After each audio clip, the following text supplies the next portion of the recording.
Jim Rohn said you're the average of the 5 people you spend the most time with.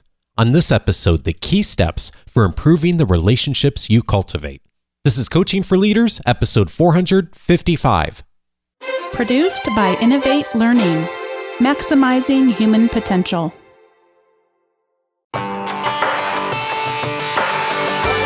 Greetings to you from Orange County, California. This is Coaching for Leaders, and I'm your host, Dave Stachowiak. Leaders aren't born, they're made. And this weekly show helps you discover leadership wisdom through insightful conversations. I think so much about conversations in my work and in the work of our Academy members and our listeners. And of course, if we're going to have the best conversations, we need to be mindful of the relationships that we build and perhaps more importantly, that we nurture as we go forward in our lives, both professionally and personally. Today, I'm glad to welcome to the show someone who is an expert at helping us to build and strengthen great relationships and is doing some really exciting work in this area. I'm thrilled to welcome to you Colleen Bordeaux. She is a best-selling author, speaker, and human capital consultant based in Chicago. She has been published everywhere from the Chicago Sun-Times to the Huffington Post and has been endorsed by New York Times columnist and past guest Barry Schwartz and Sunday Times bestselling author Louise Parker. Her popular blog has reached more than 200,000 readers, and she leads a women's mastermind group in Chicago. She is the author of the new book, Am I Doing This Right? A Philosophical Guide to Life in the Age of Overwhelm. Colleen, we're going to learn if we're doing this right after this conversation, right? Exactly. I'm so glad to welcome you to the show. Thanks for making the time to be here. I was thinking about the quote that you have in the book from Charles Jones that says, "You are the same today that you're going to be in 5 years, except for 2 things, the people with whom you associate and the books you read." Tell me about that. That's one of my absolute favorite quotes. And I think it's one I heard a long time ago, but over the course of my career have found that to be true.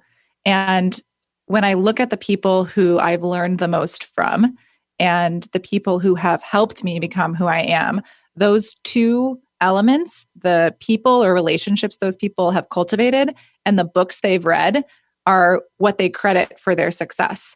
And when I consider the course of my career and my life, I would say those are 2 of the most critical factors for me as well.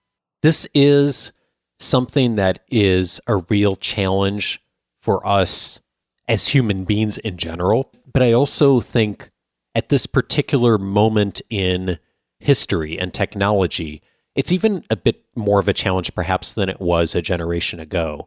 I was thinking about the work of Dr. Vivek Murthy, the past Surgeon General of the United States, and thinking about loneliness and the research they've done on loneliness. And he's on record saying that loneliness is as detrimental to health today as smoking a pack of cigarettes a day, which is just amazing when you think about the medical and biological implications of that.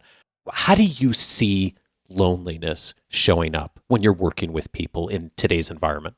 First of all, such an important topic. And I think that the first thing I'll say is I feel as though our purpose and our fulfillment in life and at work are so connected to the relationships that we cultivate.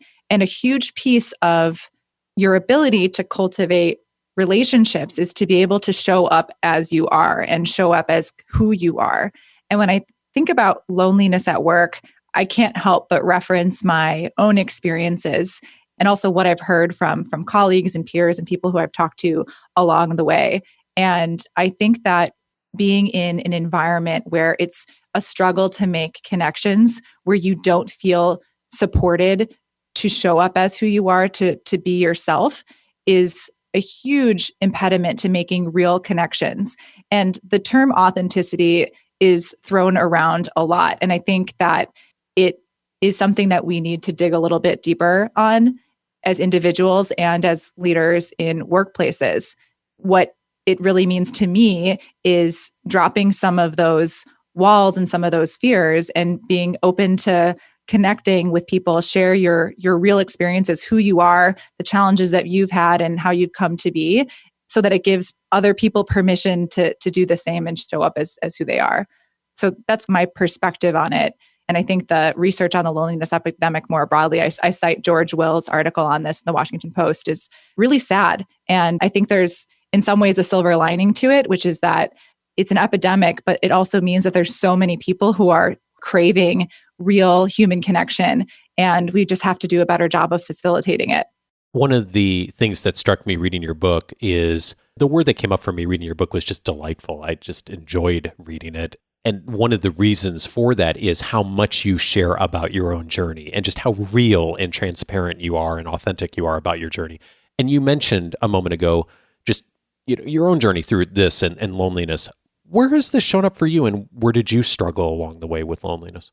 First of all, thank you. I love delightful as a term to associate with my book. So I have gone through in my life periods of loneliness. I think it's a core part of the human experience. I think everyone has felt it at some point in their life.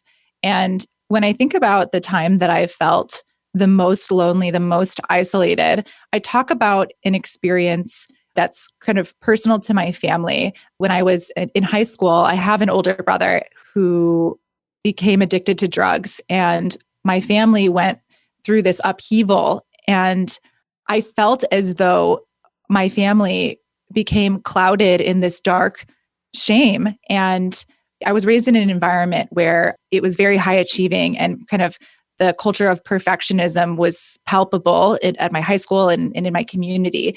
And I think my family not only struggled with my brother's drug addiction, but also this sense or fear of judgment around it and judgment from other people. And so I felt very lonely because I was going through a challenging experience with my family, and at the same time felt as though I couldn't share that loneliness and that struggle with my friends because they couldn't relate, and I couldn't share it with my teachers and the other people in my network because I didn't know anybody who had a family member struggling with addiction.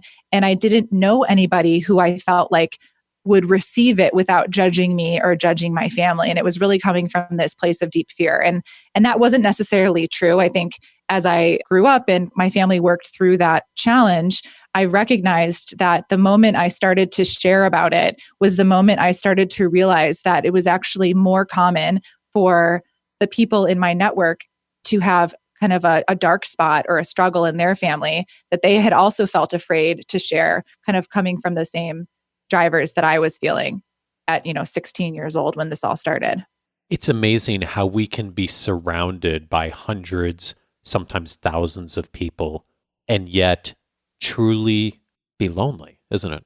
It is, I think, one of the saddest things to think about. And actually, I have reflected, and when I put this story of my brother in the book, I went back and forth on it. But one of the reasons I decided to include it was because I would say it probably has been the biggest struggle in my family and in my life. And I think that the topic of addiction and mental health is something that people are afraid to address outright. They're afraid to share what they have personally struggled with or their family has struggled with. And what that does is it keeps the darkness clouded and hidden. And the cure for darkness is to shine light on it. And not enough people do that. And I think if we were to challenge ourselves to get over our own fears and share a little bit more about where we've struggled, it would provide relief and hope to others who might be feeling alone and going through something very similar.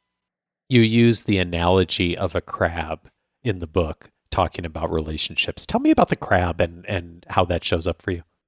Yeah, so I've heard this crab analogy in a number of different places. So I can't remember exactly where I originally heard about it, but there's been research done on crabs that if you put a bunch of crabs into a bucket, it would be easy for any one of the crabs to just climb out of the bucket and escape and save its life. But none of the crabs can ever get out of the bucket because the moment one of the crabs gets to the top, the other crabs every time will drag him back down to the place where everybody else is. And I use this analogy to describe the negative relationships that we have in our lives. And I spend a lot of time talking about how important it is for us to gain control over our own mindset and our own thinking. And that fear-based thinking, where you are negative and judgmental and in general kind of a destructive thinker rather than a productive thinker, is something that you absolutely have to gain control over and squash if you want to live a full and meaningful life. And so when I talk about the relationship chapter and the crab mentality, I talk about how it's so hard to take control of your own negative thinking. And it's next to impossible when you are surrounded with people who are telling you every reason why you shouldn't be positive and every reason why you shouldn't believe in yourself because they've never bothered to try it themselves. And the only way that you can truly navigate that is to, as much as humanly possible, avoid people who have succumbed to their own crab mentality and instead fill the relationship space in your life with people who are great influences of positive, productive thinking. And I think our human tendency, I know for me, is to look at the people around us who might be those kinds that would pull us back and that aren't thinking as big and as magnanimous as maybe we are. And yet the invitation you make is the starting point for breaking out is not to look at others, but actually to assess your own status. And you call it your own crab status, which I love. Tell me what that looks like. How can we, in the midst of that bucket and that sea of like feeling like we're not able to get further away because of the culture of the organization or because of our current relationships, what's the starting point to look inward? That's the most important step in improving your relationship. So I will share my own story. I was a total crab. I was insecure, negative, gossipy, super judgmental, and someone who would get very jealous or envious when I would see people around me succeeding and happy. And the root cause of all of that was because, number one, I was not introspective whatsoever. I was very insecure and afraid, and I had no control over my own mindset. I gave zero critical thought to what I allowed to rattle around inside of my own mind. And so when you think about the relationships around you, I think you can't control other people. That's a fact. You can only control yourself. So you have to really look at yourself and consider, am I a net positive in the lives of the people who I surround myself with? Am I somebody who encourages and supports and gives positivity and light to the people around me? Or am I somebody who is quick to judge, quick to shut down, and somebody who struggles to nip my negative impulses in the bud? And if you're not confident that you have been a positive influence on those relationships in your life, then you've really got to start with your own mindset. Yeah. So when I consider gaining control over my own thinking and kind of helping myself evolve from a crab to a magnanimous thinker, as you called it, Dave. So I'm going to steal that from you. My relationships blossomed because of that. It attracts a different type of person to you that might have not wanted to hang out with you because they didn't want to get infected by your crabbiness. Yeah. And I guess the thing I'm so curious about here is a lot of us have been that crab, right? And we all are that crab some days still. It's true. And so looking back now, you see that in the moment, though, that was so hard to see that insecurity and all the things you mentioned. What was the difference maker? What you did, what you read, what you started thinking that got you to the place of thinking, maybe there's a slightly different way to approach this? Yeah. My lowest crab status moment, I was on a huge project and traveling nonstop. I was not taking care of myself and felt as though I had no choices. And so instead of trying to fix the situation, what I did was I just allowed my negativity to run rampant. And I decided that the problem was everybody else and my firm, and I was going to get a new job. And so I went out and I interviewed and I had an offer for another role at a different firm. And I told one of my mentors who sat me down and said, Colleen, you can go ahead and take this job. And you're going to potentially end up in exactly the same situation. What are you going to do then if you move to a new firm and you run into the exact same roadblock? And I remember that advice kind of hitting me like a ton of bricks and recognizing that changing my circumstances might momentarily distract me. But I started to recognize that my own thinking was the real problem.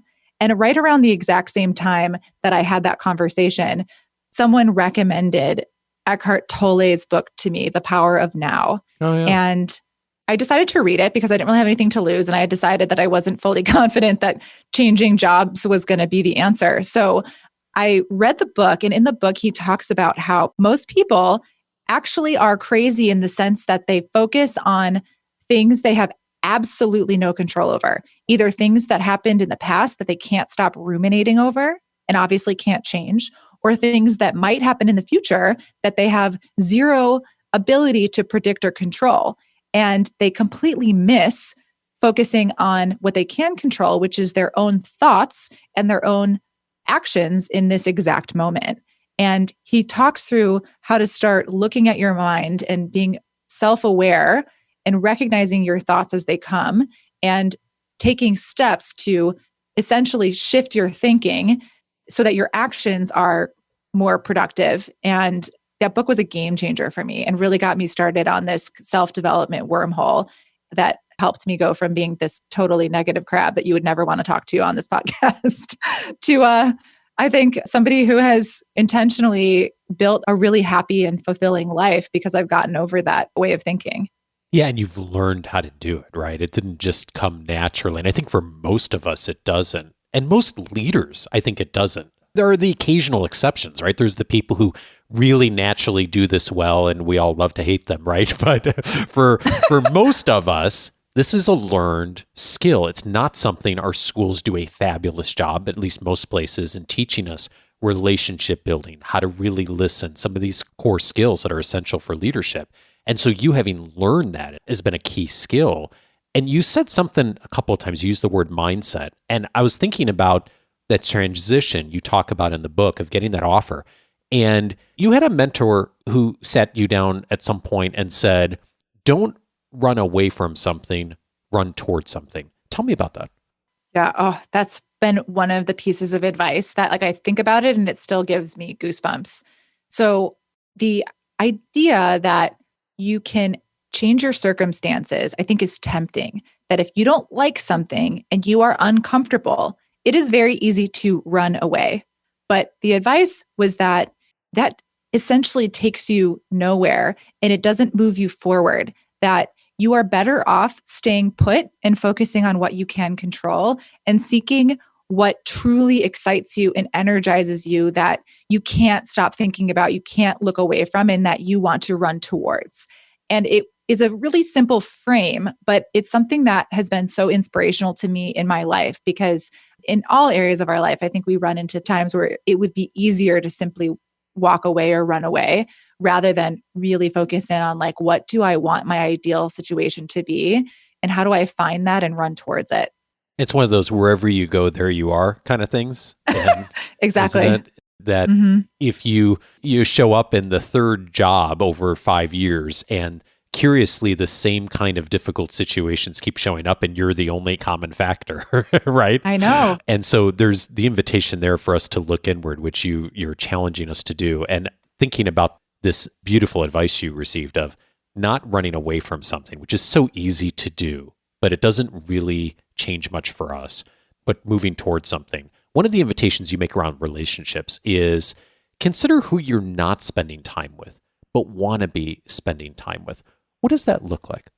So I love that line about just thinking about who are those people that you would love to have in your life.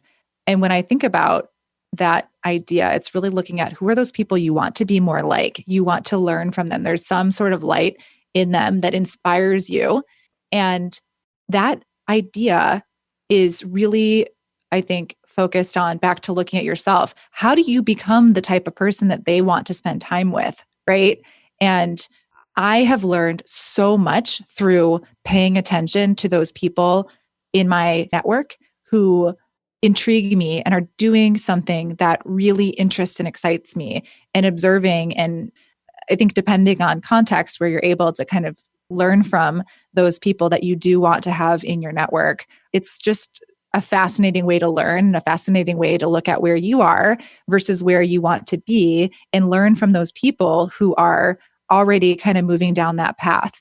And one of the things I've been reflecting a lot on lately, I'm very intrigued by this, are people who can rest. I know that sounds bizarre, but at this place where I am right now, I think I'm doing so much. And I'm so fascinated by some of the people who are in my life that I think are at this place of peace and rest and calmness at all times. And I'm so intrigued by, like, how do you think and how have you achieved that level of confidence to just be kind of perfectly at peace and resting in who you are at all times? Yeah, I think it relates to one of the quotes you cite in the book, which I've come across a few years ago and I love, is the quote from Jim Rohn of, "You're the average of the 5 people you spend the most time with." And if you are willing to do this proactive work that you've described of getting yourself in community with people who you really respect, admire, want to be more like, even if you did nothing else, of ask them good questions, think about the strategy for how to leverage the relationship better. Even if you did nothing else, just by being in their presence, just by being around them, you start to become more like them. You start to think more like them, and you take on the things that they know, and you understand how they think. I mean, it's so true. I think that there's this infectious nature to words and thoughts and energy. I think every person knows what it's like to walk into a room and feel something, right? You pick up on something. You can walk into a room where people are dejected and kind of de-energized and in a negative space, and it's almost palpable. And I think that affects the way that you think, and it affects the way that you feel, versus if you walk into a room of people who are excited and energized and positive, you feel a different way. And I think that we don't talk enough about the impact that other people's thoughts, actions, and behaviors have on the way that we operate. And that influence piece, I think, is huge. And Jim Rohn's quote, I love also, because it makes you question, who do I spend the most time with? And if I really take a step back and think about who I want to be, are those the people that I really need to be spending my time with in order to be that person for the people in my life who need me? And when I first heard it, I think I heard that quote in The Compound Effect by Darren Hardy. And I did take a step back and think about, you know what? There's a couple people who I think are making me potentially more negative and maybe more judgmental than I would like to be in my ideal version of myself. And it's, I think, something every person should consider. Yeah, and I really like thinking about this through the 2 different roads you've illuminated. Of one is, how do we maybe eliminate some of the relationships that, or reduce some of the relationships that are not healthy? And also, how do I increase the number of relationships that are really the kinds of relationships I'd like to be? And going back to that crab analogy, one way is to try to change all the other crabs in the bucket, right? Which is not going to probably be very effective. The other way is to hop in a different bucket. As you work with people and you're helping them to do that, find who are the people you're not spending time with. Really looking at this from the positive angle of it, regardless of who's in your life today, who are the people who aren't there? What tends to be a good starting point for folks to think about that and then take some step to actually make that reality? One analogy I love to give is that makes this very real for people is looking at a parent-child relationship. Every parent looks at their children's friends very critically. When you think about a child going to school, parents have a lot of opinions about who their child hangs out with because they know that their child is going to be influenced by that circle. And if they're hanging out with kids who are getting into trouble, lighting things on fire on the playground, and totally not paying any attention to their schoolwork, a parent would share that perspective that I don't want you hanging out with Sally, who's vandalizing the playground. Yeah. Why don't you try to befriend some of those kids who are volunteering after school or getting straight A's that might be able to help you with your math that you've been struggling with. And so when you take that analogy of parent-child and think about yourself as the child in the situation and having kind of this objective view of who you want to become and where you have some areas that you could use influence and inspiration, I think that really highlights where to focus. And I gave that example, where I am in my life. And one thing I'm focused on is really incorporating more like rest and more peaceful moments in my life because I am very high energy and doing a lot all the time. And I'm intrigued by people that have been able to build in those kind of periods of rest and have this sense of calmness about them at all times. And I have been finding myself kind of seeking those people out to learn from the way that they think, the way that they operate, and kind of what do they know that I don't. And I can learn just by spending more time with them.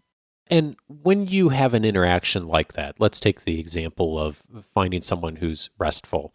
What does that look like? How does that actually, you get in a space where you're being influenced by who they are and their thinking?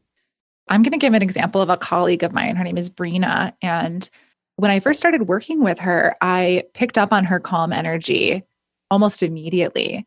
And at first I just observed, and I eventually went over and told her that I sensed that she had this really calm energy around her that was such an asset to our client and to our project team. And I was just curious on where that came from and how she approached her day, how she approached sometimes challenging situations. And she shared it with me. And I think cultivating that sense of curiosity around how people operate and why they do what they do and just asking questions is a great first step. Some people will tell you, I'm sure it's just a matter of preference, but over the course of time, she and I got to be closer. And I think she has helped me start to put some things in perspective and give me some tactical ways that I can incorporate more of that peace and calmness in my life. And one piece of advice that she gave me that I started to pick up on was I mentioned to her that I was kind of feeling like I had a lot of stress piling up, a lot of responsibilities piling up. And she said, what if you just didn't dial into those conference calls? And I said, I don't think I can do that. And she's like, why not just try it? What's the worst thing that could happen? And I started laughing because I had never considered it. And now it's part of my process. I will consider, is this conference call critical? Is it something that's just going to create work for me? And if the answer to the first one is not critical, and if the answer to the second question is yes, it's just going to create more work, then I just won't dial in. And it came from observing this kind of sense of calmness and peace from somebody who, is very different than I am, and asking her questions. It's amazing how we can get in our own heads on something, isn't it? Years ago, I used to teach a corporate training program at a client site, and every day I would go in and reset the room because it wasn't set correctly, and I would move out all the chairs, and it would take like 40 minutes for me to do this every week for almost every week of the year, and I did it over a course of years. And one day, someone who was in the class showed up early, and they said, why are you moving all of the chairs in the room? You could just move half of them, and you could use the same space up front. And it was one of those moments that I just remember thinking, it never even occurred to me to think of doing it a different way than I'd been doing it. Like literally weeks of my life had been burned doing this stupid thing. And it was one of those times I remember, it's kind of a silly example, but if you're only in your own mind about it and you never take the time to talk through it with someone else or allow someone else to challenge you on it, doesn't necessarily mean that you do it the way they suggest. But if you're willing to at least listen and consider a different way, someone who's not as emotionally connected to the situation can illuminate that through a relationship in a way you never get on your own. 100% agree with that. Just somebody who can challenge the way that you think in the right way and give you a new frame that helps you live a better life. I think that only comes from relationships. Like this example I gave of Brina, the reason that she's so calm is because she doesn't put herself in stressful situations that generate extra work that she can't handle. And that seems so obvious when I say it out loud, but it took me really observing her and recognizing I needed some of that kind of calmness and peace in the way that I approached it, and really wanting to understand kind of how does she think differently than I do. And her influence on me, I think, has been huge. I'm certainly not somebody I would call like a example of calm and peace, but she's given me some really great tools that I wouldn't have had otherwise. The other path, of course, is there are times that you do need to put some distance between yourself and another crab. And thinking about personal situations and with family, those are situations that are tough to navigate. And sometimes are relationships you don't necessarily want to end, but a bit of distance and navigating the relationship differently can help. When the time is right to create a bit of distance, what's a good starting point for people? Yeah, I think that this is such a highly personal question, but I would recommend considering how you feel when you're around certain people. And I've started to recognize if I'm around somebody who makes me feel anxious or makes me start to doubt or feel a sense of judgment or fear, I don't want to have them in my space. And I don't think that anyone does that intentionally. I don't think there's anybody out there who goes about their life wanting to make other people anxious or fearful or doubtful or wanting to judge others. I think they just have never considered another way of operating.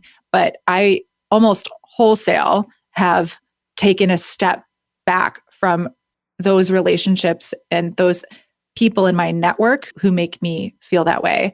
And I would recommend kind of just starting with the way that you feel and the way that you sense another person's influence on you to gauge if they are kind of taking energy from you. Even if they are the nicest person, they don't mean it. If that's what they do to you, that's a great person to consider maybe taking a step back from and opening that relationship slot in your life.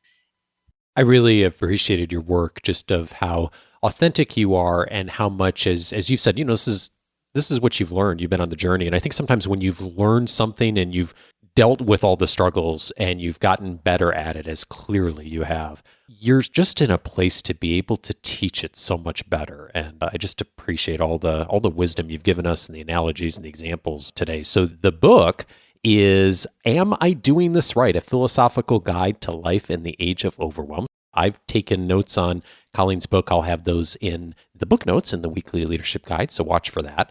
Colleen, one final question. As you've been on this journey over the last few years of doing work and living life and doing it differently, as you've talked about, what have you changed your mind on in the recent past?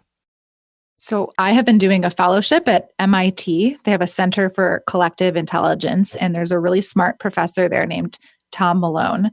And we were talking about some of the human skills, social emotional skills that drive group intelligence or collective intelligence. And I talked to him about the importance of confidence and overcoming self-doubt as a really critical skill. And he challenged me on that and said, I think you're wrong about overcoming self-doubt. I don't think it's something that you can overcome. And I don't think that it is mutually exclusive with confidence. And it really got me thinking. And I ended up changing my mind about this idea of self-doubt. I used to think that it was a problem that needed to be eliminated and a roadblock to true confidence. But Tom helped me to understand that it's not something that is necessarily a problem or that something we can even overcome. It's always something that's going to be popping up as we go. And it's really, number one, a sign that you're pushing yourself past your comfort zone and taking risks. And number two, it's fuel, right? It's something that you have to consistently assess and overcome and kind of build your courage. And it can be a source of confidence, something that demonstrates you have the ability to continually overcome your self-doubt and push yourself and accomplish things and kind of rest in who you are. That's something that I have changed my mind on in a pretty big way. And actually, I have a good quote on that for you. So on that topic of self-doubt, the quote is by Richard Eyre, and it's, I can't think of anyone I know who isn't fueled by self-doubt. It's an essential ingredient. It's the grit in the oyster. Colleen Bordeaux, thanks so much for your wisdom. Thanks so much for having me. This was fun.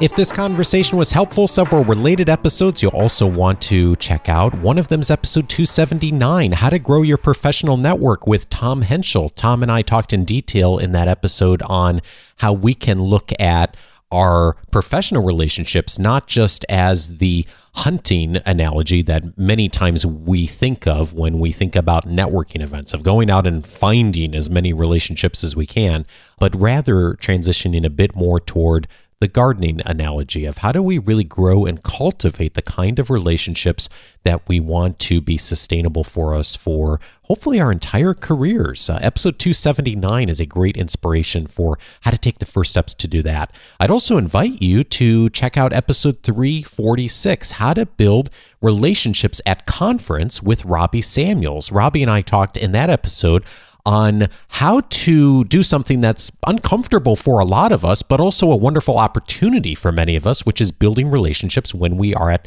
professional events, specifically at conferences. Oftentimes, there's a tremendous opportunity there, and many of us, myself included, have missed those opportunities because there's that discomfort of how do I start a relationship? What do I do to take the first step? Those common fears that many of us run into. In episode 346, some really helpful and practical tactics from Robbie on how to establish great relationships when you're at a professional event. Also recommended is episode 362, Grow Beyond What Is Safe with John Corcoran, a good reminder in that conversation on how to get beyond our comfort zone and the importance of doing that consistently. Relationships, of course, a great example of that, as Colleen and I talked about today. And then finally, Colleen and I talked offline about the work of Priya Parker and how helpful that's been to both of us in thinking about how to create even better relationships. She joined me on episode 395.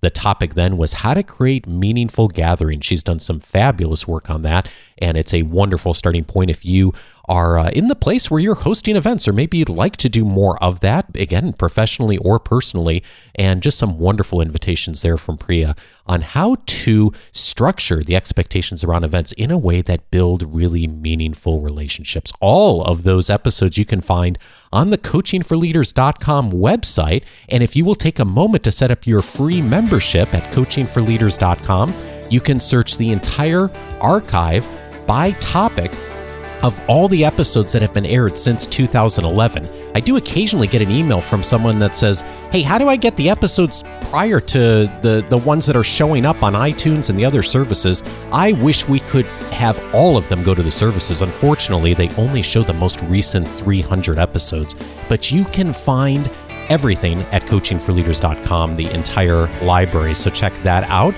Also, you'll receive my weekly leadership guide and all the benefits of free membership, including one of the audio courses, 10 Ways to Empower the People You Lead. It's a great follow-up to this conversation.